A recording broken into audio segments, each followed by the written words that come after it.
Thanks for joining us on Safety TV. Today we're pleased to be joined by Florida House Speaker Dean Cannon. Speaker Cannon, thanks for joining us today. Thanks for having me.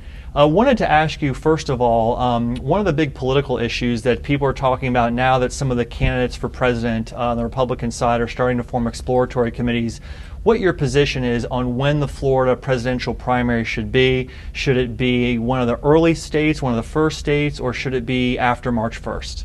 I believe very strongly that Florida, because we are probably the most economic, geographic, and sort of culturally diverse states in the Union, we belong early in that national dialogue about who our next president is. We're set now that if we don't change it, we'll be early. We'll be January 31st. That's caused some upset among some of the National Party folks, but really, we're a huge electoral state, and we're a real good litmus test for someone who wants to be our next president of the United States. And so I'm inclined to leave it where it is. I would be open to changing it a little bit, but whether we're 5th or 3rd or 7th, we belong early in that dialogue because I think we are so important, and I've had a few conversations with President Herodopoulos. I think he feels similarly. So hopefully, no matter where it comes down, Florida will have her place early on in that dialogue. And there's been some discussion, mostly in the press, about the legislature's relationship with the new governor, obviously a new speaker, a new Senate president. Can you describe for us how you feel your relationship is with Governor Scott in the House and the legislative relationship is with the new governor? I've got a great relationship with him. He has been a pleasure to work with, especially on policy issues. You know, it's so nice to have, again, not since Governor Bush have we had a governor who really delves into the deep policy aspects of things, and Governor Scott has been fantastic to work with. You know, he's not afraid to roll up his sleeves and look at sort of the details of policy, but he also has something that's important to me and President Herodopoulos, which is a willingness to be bold. You know, the governor, the Senate, and the House typically will have different approaches to things, and that's fine, and that's true. You know, the president and I don't agree on everything, the governor and I don't agree on everything, but we do have a common sort of conservative economic philosophy and a common willingness to make tough choices and to be bold at a really critical time. And so I'm really encouraged with how well it's going with the governor.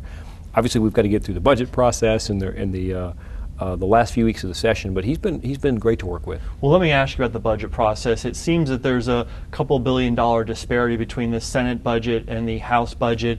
How do you see those different budget numbers being reconciled, and do you think there will be tax cuts in the ultimate budget that passes the legislature this year? Two questions. I'll deal with the second one first. You know, nobody has a greater appetite for tax reduction than the Florida House or me. But I think both President Herodopoulos and I feel pretty strongly that the first goal is balance the budget by cutting spending and don't raise taxes.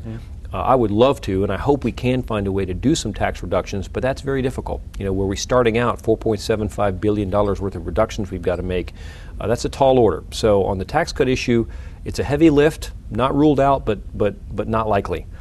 In terms of the disparity between the House and Senate budget, there's always differences.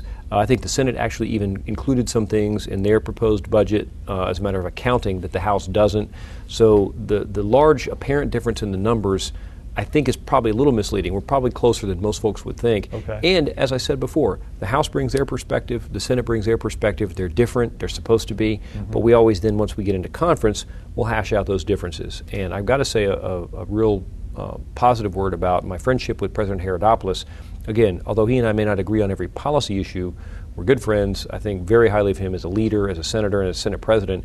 And so I'm pretty optimistic that this year will go more smoothly than most, because when the Speaker and the Senate president can kind of bring that approach to getting the chambers together, that should make the budget work out, I think, fairly smoothly. Great. Speaker Cannon, thanks for joining us today. Thanks very much.